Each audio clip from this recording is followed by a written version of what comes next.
क्यों भाई? सिकोहाबाद वालों की आवाज को क्या हो गया है? मोदी जी पंजाब में है, उन तक आवाज जानी चाहिए। सभी लोग दोनों हाथ उठाइए, उठाइए दोनों हाथ। 300 पार के संकल्प की मुट्ठी नीचे और प्रचंड आवाज से बोलिए, भारत माता की, भारत माता की। मंच पर उपस्थित हमारे सांसद और भारतीय जनता पार्टी के नेता श्रीमान अनिल जैन जी, हमारे क्षेत्रीय अध्यक्ष भाई रजनीकांत माहेश्वरी जी,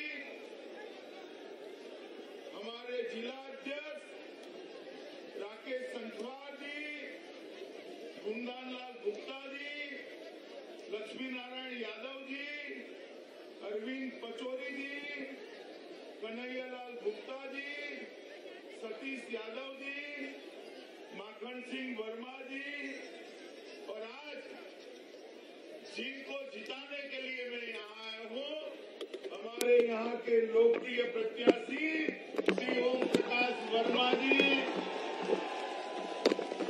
और आज ये विराट सभा में आए हुए प्यारे भाइयों बहनों माताओं और मेरे जिगर के टुकड़े जैसे युवा मित्रों,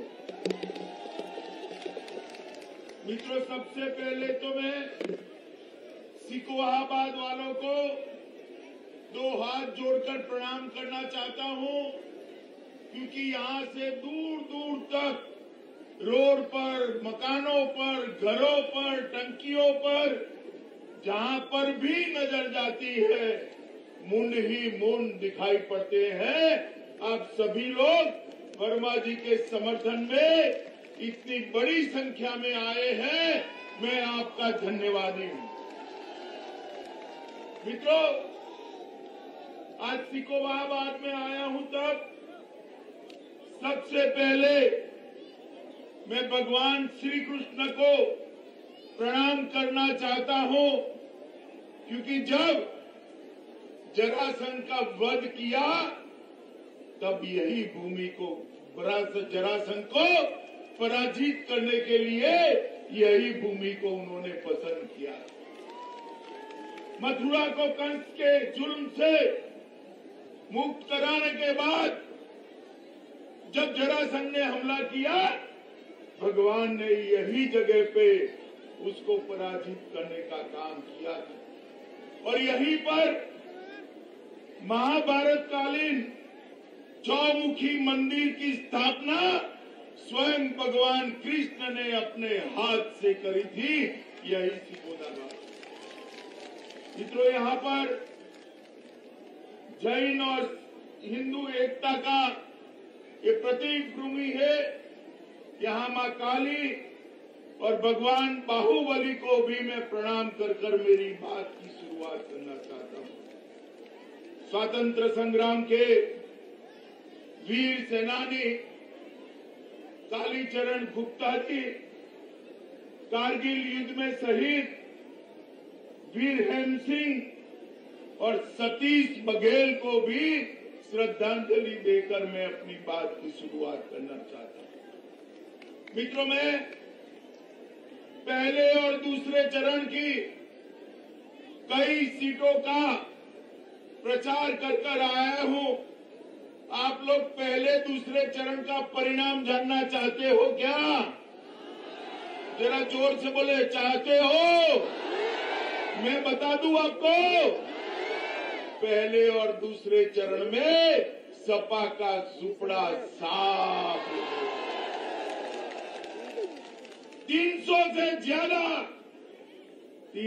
ज्यादा सीटों के साथ उत्तर प्रदेश में फिर से एक बार भारतीय जनता पार्टी की सरकार बनने जा रही है। भाइयों बहनों, मुझे बताओ, आपने 2014 में भाजपा को जिताया नहीं जिताया? जोर से बोलो, जिताया नहीं जिताया? 17 में किसको जिताया? 19 में किसको जिताया? और 22 में जिताकर एक बाउंड्री लगा दीजिए, हम उत्तर प्रदेश को देश का नंबर 1 राज्य बनाएंगे। मित्रों, यहाँ पर जब मैं आया हूं तब इतना कहना चाहता हूं कि हमने गरीब कल्याण के लिए ढेर सारे काम किए। जब हमारी सरकार बनी 2014 में, तब मोदी जी ने कहा था कि भारतीय जनता पार्टी की ये सरकार दलित, गरीब, पिछड़े वर्ग की सरकार। और आज उत्तर प्रदेश में जो 5 साल सरकार चली और केंद्र में नरेंद्र मोदी जी की 7.5 साल सरकार चली, मोदी जी ने ढेर सारी योजनाओं को उत्तर प्रदेश के लिए भेजा और योगी जी ने हर गरीब के घर में वो योजनाओं को पहुंचाने का काम योगी आदित्यनाथ जी ने किया। मित्रों, इतनी सारी माताएं बहनें बैठी है उत्तर प्रदेश में, 1,67,00,000 माताओं को गैस का चूल्हा देने का काम नरेंद्र मोदी जी ने किया है। मित्रों, 1,67,00,000, 2,61,00,000 गरीबों के घर में शौचालय बनाने का काम हमारे मुख्यमंत्री योगी आदित्यनाथ जी ने किया है। मित्रों, 1,41,00,000 गरीबों के घर में, 1,41,00,000 गरीबों के घर में बिजली पहुंचाने का काम हमारी भारतीय जनता पार्टी की सरकार ने किया है। मुझे बताओ सिकोहाबाद वालों, ये साइकिल की सरकार थी, बिजली रानी आपके घर में आती थी क्या? आती थी क्या? अब योगी जी ने ग्रामीण क्षेत्र में 22 से 23 घंटा और शहर में 24 घंटा बिजली पहुंचाने की शुरुआत करी। अगर फिर से सपा की सरकार आएगी तो अखिलेश बाबू कहते हैं 200 यूनिट बिजली फ्री देंगे। अरे अखिलेश भाई, आप तो बिजली ही नहीं दे पाते थे, 200 यूनिट की क्या बात करते हो? आप तो बिजली ही नहीं दे पाते। मित्रों, हमने 2,60,00,000 घरों में एलईडी के बल्ब पहुंचाए हैं। और उत्तर प्रदेश में आप मुझे बताओ भाई, माताएं भी बताएं, कितने लोगों ने टीका लगाया है? जरा हाथ ऊपर करो तो। सबका लगा है ना? लग गया है सबका? भाई, ये अखिलेश जी कहते थे कि टीका मत लगाइयो, ये तो मोदी का टीका है। डरकर बाद में अखिलेश ने भी अपना टीका लगा दिया। मगर एक बात मुझे बताओ भाई, अगर मोदी जी ने टीका न लगाया होता तो तीसरी लहर में उत्तर प्रदेश की जनता सुरक्षित रहती क्या? जरा जोर से बोलिए, रहती क्या? नरेंद्र मोदी जी ने 130 करोड़ लोगों को टीका लगाकर उनको सुरक्षित करने का काम एक भारतीय जनता पार्टी। माताओं, भाइयों, बहनों, जब कोरोना आया सभी लोगों के मन में संशय था कि कैसे गरीबों के दिन गुजरेंगे, रोजी रोटी कैसे मिलेगी। रेडी पटरी बंद हो गई, ऑटो रिक्शा बंद हो गए, कल कारखाने बंद हो गए, दुकानें बंद हो गई। रोज का लाकर रोज खाने वाले लोगों के लाले पड़ेंगे।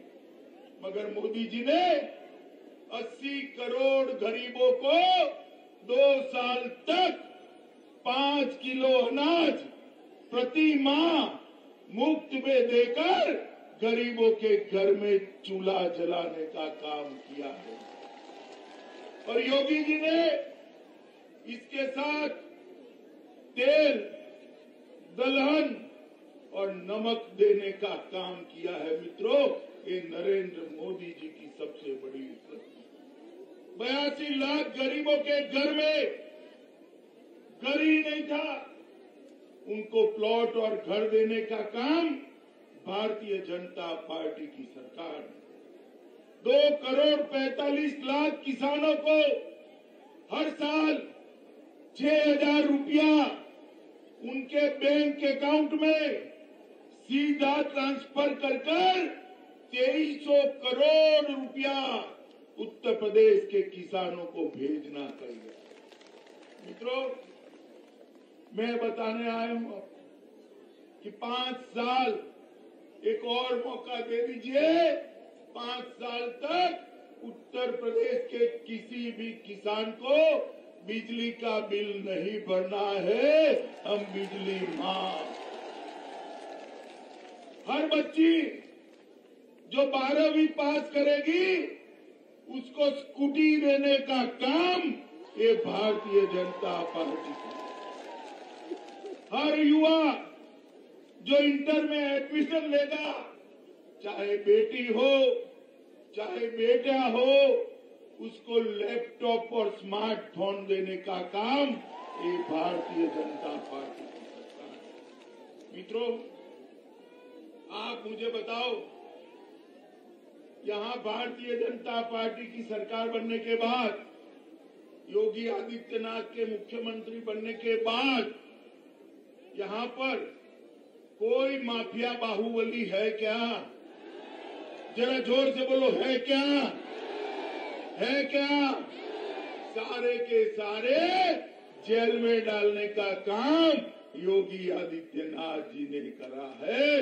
उत्तर प्रदेश में एक भी बाहुबली नहीं है। कोई है तो बजरंग बली है, इसके अलावे कोई नहीं। मित्रों, भारतीय जनता पार्टी ने उत्तर प्रदेश को देश की दूसरे नंबर की अर्थव्यवस्था बनाया है। मैं आपको कहने आया हूं, फिर से एक बार भारतीय जनता पार्टी को मौका दीजिए। 2 नंबर से देश के सबसे बड़ी अर्थव्यवस्था बनाने का काम हम उत्तर प्रदेश को करेंगे। माताओं, भाइयों, बहनों, मोदी जी ने देश को सुरक्षित करने का काम किया है। मोदी जी ने देश को सुरक्षित करने का काम किया है। 10 साल तक इस सपा बसपा के समर्थन से उत्तर प्रदेश में 2 पार्टियां हैं। दोनों पार्टियों ने समर्थन देकर 10 साल तक कांग्रेस की सरकार चलाई। और कांग्रेस की सरकार चलती थी तब आए दिन पाकिस्तान से आलिया, मालिया, जमालिया भारत में घुस जाते थे। मित्रों, भारत में घुस जाते और हमारे जवानों के सर काट कर ले जाते। कांग्रेस वाले कुछ नहीं करते थे क्योंकि उनकी वोट बैंक बर्बाद होती थी। नरेंद्र मोदी की सरकार आई, कमल फूल की सरकार आई। हमने उरी और पुलवामा पर जब हमला हुआ, 10 ही दिन में मोदी जी ने सर्जिकल स्ट्राइक और एयर स्ट्राइक कर पाकिस्तान के घर में घुसकर आतंकवादियों का सफाया। मोदी जी ने पूरी दुनिया में एक संदेश भेजा, भारत की सीमा और भारत की सेना, उसके सामने आंख उठाकर कोई देख नहीं सकता। मित्रों, आंख उठाकर मोदी जी ने हमेशा के लिए कश्मीर को भारत के साथ जोड़ने का काम किया।